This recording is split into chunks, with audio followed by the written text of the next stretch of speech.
Ces 2 mandats a rendu hommage à son peuple. Il a défendu son bilan, loué la démocratie et évoqué les défis à relever. Et la dernière sortie du premier président noir des États-Unis, on en parle. Décryptage avec des spécialistes. Ende Aidaja. Yes, we did. Yes, we can. Oui, nous pouvons. Yes, we did.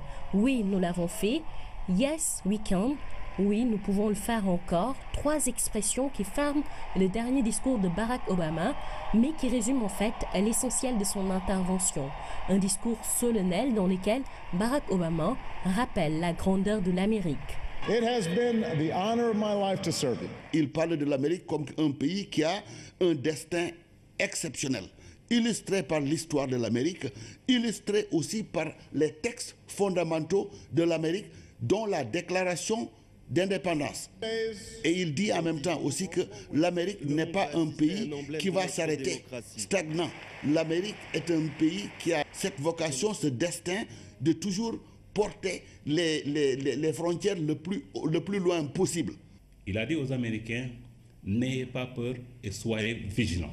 Son discours, il l'a axé sur la démocratie aux États-Unis, qui a plus de 200 ans. Il leur a demandé d'être vigilants, surtout par rapport à, éventuellement, sans le nommer, cette présidence de Donald Trump qui s'annonce et qui inquiète beaucoup d'Américains. D'ailleurs, une seule fois, il a cité le président élu, Donald Trump, et il y a eu des cris de désapprobation dans le public. Il leur a dit, surtout pas ça. Non. Moi, j'ai promis à mon successeur que nous avons été toujours des gentlemen. La transition George Bush, ça s'est bien passé entre nous, donc je ne peux pas faire moins que ça. Yes, we did, comme pour défendre un bilan qu'il décrit comme positif, en citant la relance de l'économie américaine, le Obamacare, entre autres.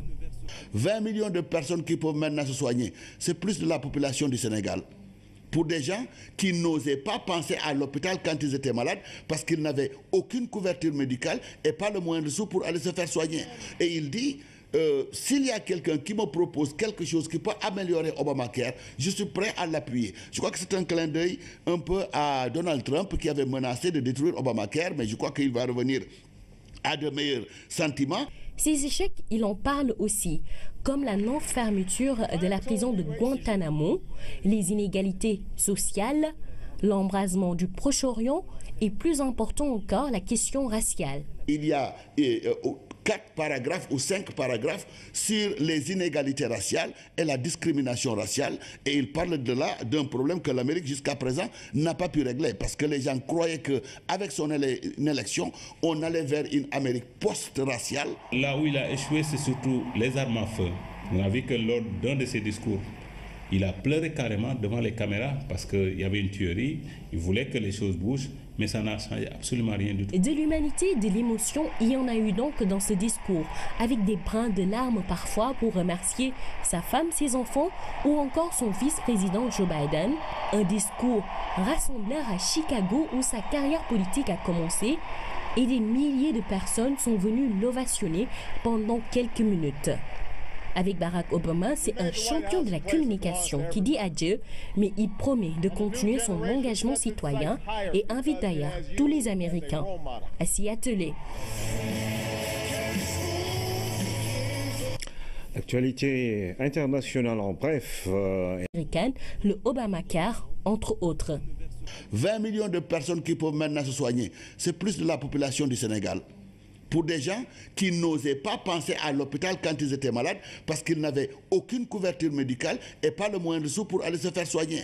Et il dit, s'il y a quelqu'un qui me propose quelque chose qui peut améliorer Obamacare, je suis prêt à l'appuyer. Je crois que c'est un clin d'œil un peu à Donald Trump qui avait menacé de détruire Obamacare, mais je crois qu'il va revenir à de meilleurs sentiments. Ces échecs, il en parle aussi, comme la non-fermeture de la prison de Guantanamo, les inégalités sociales, l'embrasement.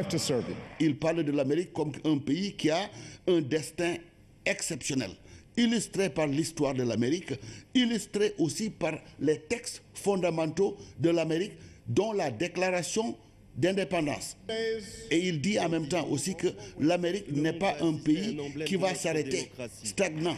L'Amérique est un pays qui a cette vocation, ce destin de toujours porter les frontières le plus loin possible. Il a dit aux Américains, n'ayez pas peur et soyez vigilants. Son discours, il l'a axé sur la démocratie aux États-Unis, qui a plus de 200 ans. Il leur a demandé d'être vigilants, surtout par rapport à, éventuellement, sans le nommer, cette présidence de Donald Trump qui s'annonce et qui inquiète beaucoup d'Américains. D'ailleurs, une seule fois, il a cité le président élu, Donald Trump, et il y a eu des cris de désapprobation dans le public. Il leur a dit, surtout pas ça. Non. Moi, j'ai promis à mon successeur que nous avons été toujours des gentlemen. La transition George Bush, ça s'est bien passé entre nous, donc je ne peux pas faire moins que ça. Yes, we did, comme pour défendre un bilan qu'il décrit comme positif, en citant la relance de l'économie américaine. Ces 2 mandats ont rendu hommage à son peuple. Il a défendu son bilan, loué la démocratie et évoqué les défis à relever. Et la dernière sortie du premier président noir des États-Unis, on en parle, décryptage avec des spécialistes. Ende Aidaja. Yes, we did. Yes, we can. Oui, nous pouvons. Yes, we did. Oui, nous l'avons fait. Yes, we can. Oui, nous pouvons le faire encore. 3 expressions qui ferment le dernier discours de Barack Obama, mais qui résument en fait l'essentiel de son intervention. Un discours solennel dans lequel Barack Obama rappelle la grandeur de l'Amérique. It has been the honor of my life. Du Proche-Orient et plus important encore la question raciale. Il y a 4 paragraphes ou 5 paragraphes sur les inégalités raciales et la discrimination raciale. Et il parle de là d'un problème que l'Amérique jusqu'à présent n'a pas pu régler. Parce que les gens croyaient qu'avec son élection, on allait vers une Amérique post-raciale. Là où il a échoué, c'est surtout les armes à feu. On a vu que lors d'un de ses discours, il a pleuré carrément devant les caméras parce qu'il y avait une tuerie.